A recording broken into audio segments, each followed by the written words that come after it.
मैं साधना पांडे आज फिर से अपनी नई वीडियो के साथ उपस्थित हूँ। आज मैं कक्षा 12 में निराला जी का एक पाठ है बादल राग, उसको लेकर उपस्थित हूँ बेटा। और उम्मीद करती हूँ कि हमने पिछला जो पढ़ाया आपको समझ में आया होगा और आपके लिए हेल्पफुल रहा होगा बेटा। अगर आपको लगे कि हाँ ये है आपके काम का, तो बेटा आपसे एक ही रिक्वेस्ट है कि वीडियो को लाइक और चैनल को सब्सक्राइब कर लीजिए। सुबह जीके के भी प्रश्नोत्तरी जाती है, तो इस तरह से आपके अध्ययन अध्यापन की बढ़ोतरी के लिए हमने ये चैनल बनाया। आपके ही अनुग्रह पर बनाया, आप लोगों ने ही कहा कि मैम आग्रह पर जो है बनाया हमने। आप लोगों ने कहा कि मैम पढ़ाइए, तो हमने पढ़ाना शुरू किया बेटा। अब आप लोग हमारा सपोर्ट करिए कि अगले साल तक हम लोग इसको डिजिटल बोर्ड पे पढ़ें, है ना। तो ठीक है, इन्हीं सब बातों को साथ हम अपने पाठ को शुरू करते हैं। पहले हम थोड़ा सा निराला जी के बारे में जान लेंगे। निराला जी थे कौन? इनका नाम निराला था ना बेटा, ये वास्तव में निराले व्यक्तित्व के धनी थे। यथा नामः तथा गुणः जो उक्ति है इन पर एकदम सटीक बैठती है।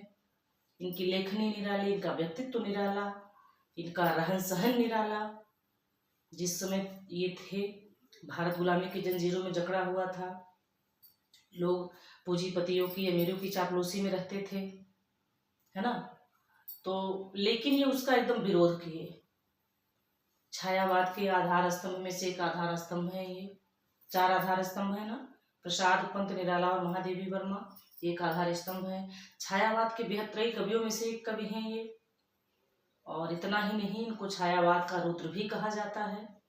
तो ऐसे नहीं रुद्र कहा जाता है बेटा, ये वास्तव में शिव जी की तरह से ही थे। फक्कड़, मनमौजी, आशुतोष, औढ़रदानी सब गुण में विद्यमान थे।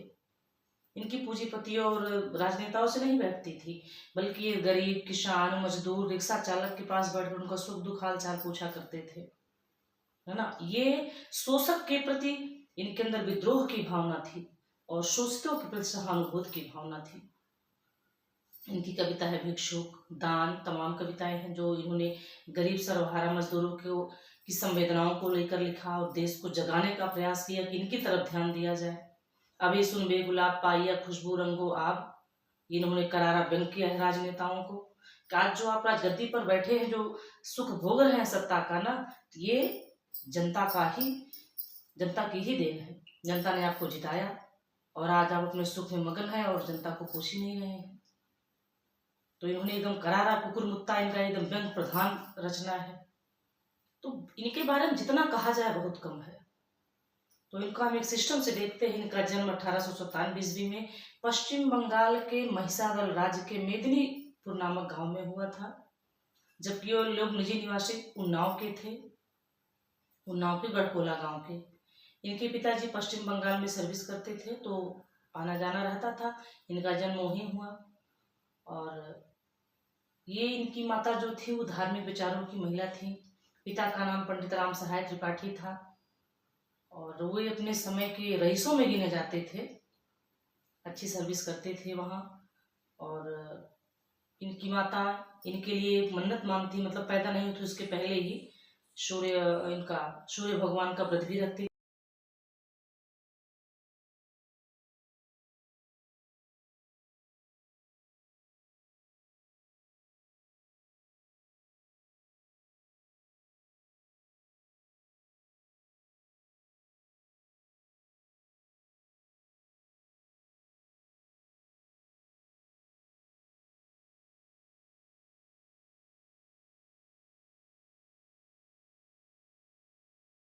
सामाजिक संकट, पारिवारिक संकट, बहुत कुछ इन्होंने देखा। 13 वर्ष की अल्प आयु में इनका विवाह एक साहित्यिक अभिरुचियों से परिपूर्ण महिला मनोहरा देवी से हुआ, जो उस समय कहीं न कहीं साहित्य में इनसे भी आगे थी। और लेकिन काल को शायद यह भी मंजूर नहीं हुआ। वो भी 2 बच्चों का, एक पुत्री और एक पुत्र का भार इनके कंधे पर डालकर इनको बीच में ही छोड़कर चल बसी। ये 20 वर्ष की अवस्था में ही विधुर हो गए। तो अनेक झंझावातों को झेलते हुए ये बड़े ही खिन्न हो गए, लेकिन हिम्मत नहीं हारे। तभी तो इनको निराला कहा जाता है, महाप्राण कहा जाता है। गंगा प्रसाद जी ने इनको महाप्राण कहा। इस व्यक्ति के जीवन में अनेक समस्याएं हैं, शारीरिक, मानसिक, पारिवारिक, आर्थिक, बहुत समस्याएं, लेकिन यह व्यक्ति इसके मन से बसंत की ही बहार निकलती थी। इनकी रचनाओं में बसंत की ही बहार निकलती थी। इनकी बेटी सरोज स्मृति सरोज थी।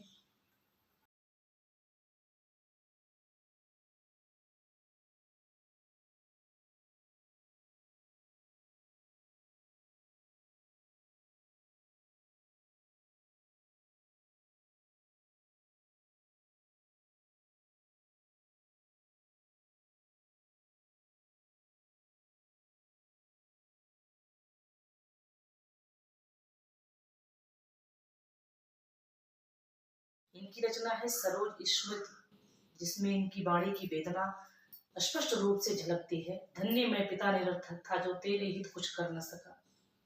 है ना, अपने सामने अगर अपना बच्चा तड़प रहा हो और मजबूरी हो माँ बाप की दवा न करा सके, तो उस वेदना को वही समझ सकता है जो इसको झेला होगा। कहने मात्र से नहीं समझ में आएगा बच्चा।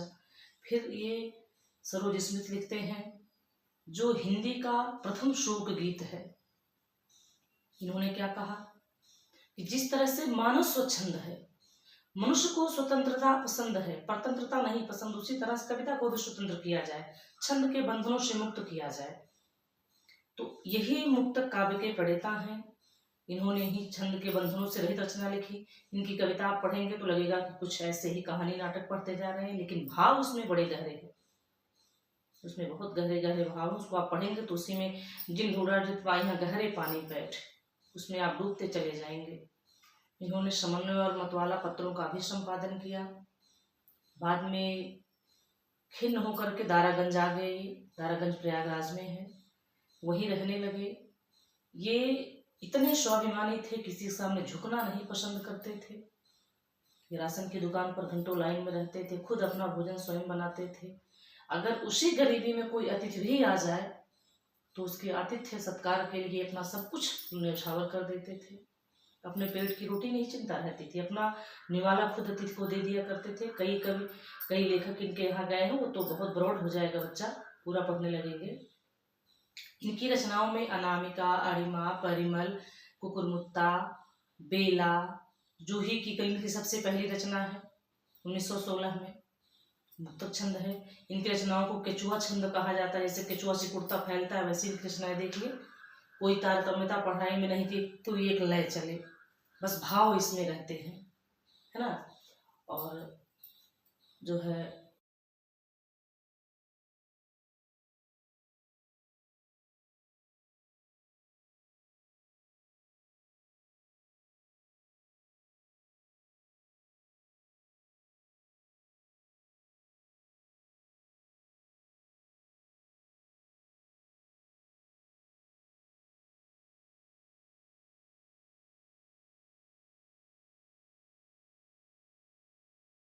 ईस्वी में अपने इस पंचतत्व शरीर को पंचतत्व में विलीन करके संसार को छोड़ दिया और अपनी एक अमिट छाप लोगों के मन मस्तिष्क में छोड़ गए। तो आज हम उन्हीं की रचना पढ़ेंगे, बादल राग, जो परिमल का एक अंश है। इनकी रचना है ना परिमल, उसी का एक अंश है ये। बादल राग, ये वर्षा ऋतु का वर्णन है।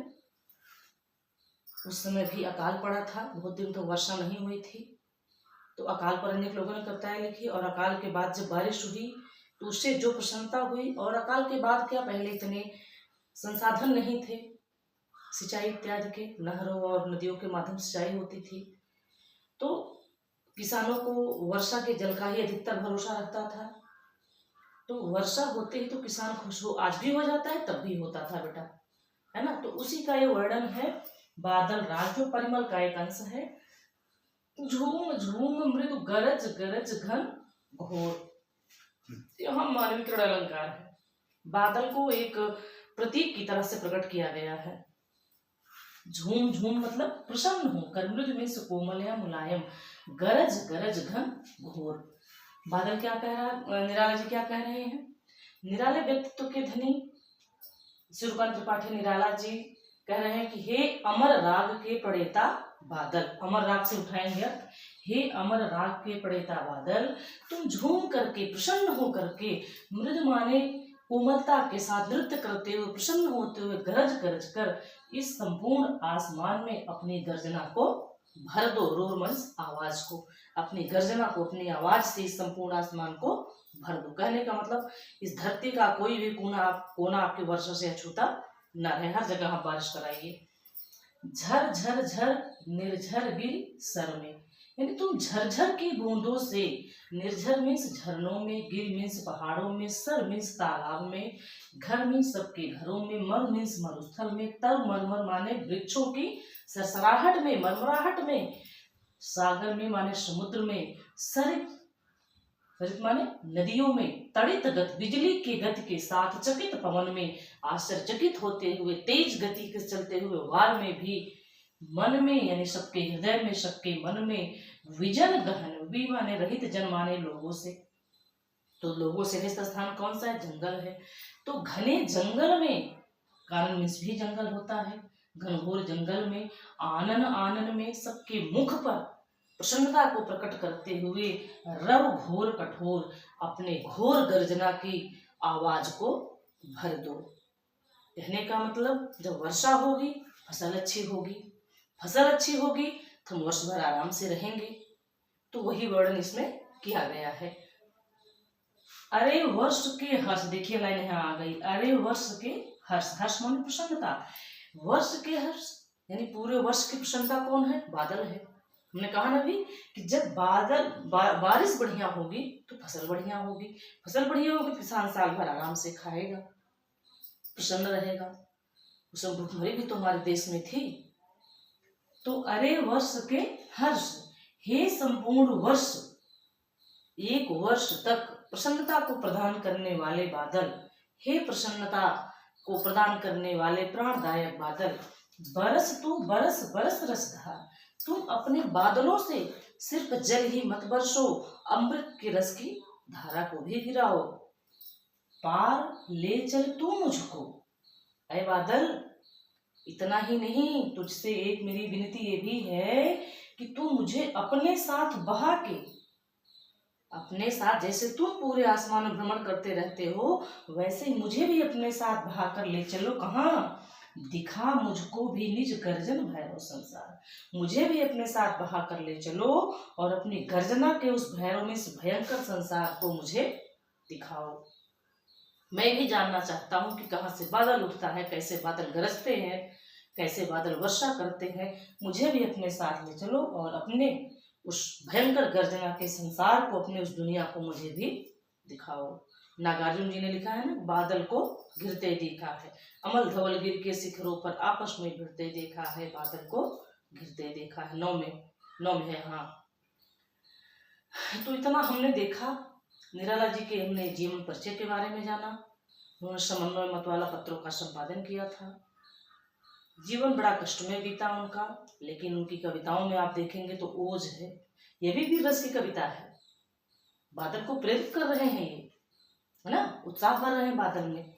तो इसमें हम इसका काव्यगत सौंदर्य देखेंगे। भाषा साहित्यिक खड़ी हिंदी बोली है, वीर रस है। अब देखिए, झर झर झर लगातार एक एक वर्ण मिल रहे हैं, है ना। तो ये क्या है? अनुप्रास अलंकार है और इसमें प्रतीक शैली है, तो व्यंजना शब्द भी है, लक्षणा शब्द भी है। ठीक है, इतना हमने देखा है। अब अगला हम जो है वो अगले वीडियो में देखेंगे बेटा। उम्मीद करती हूँ बच्चों को आ गया होगा। आज के लिए इतना ही। अब हम मिलेंगे कल के नए वीडियो में। आप स्वस्थ रहिए, मस्त रहिए। तब तक के लिए जय श्री राधे श्याम।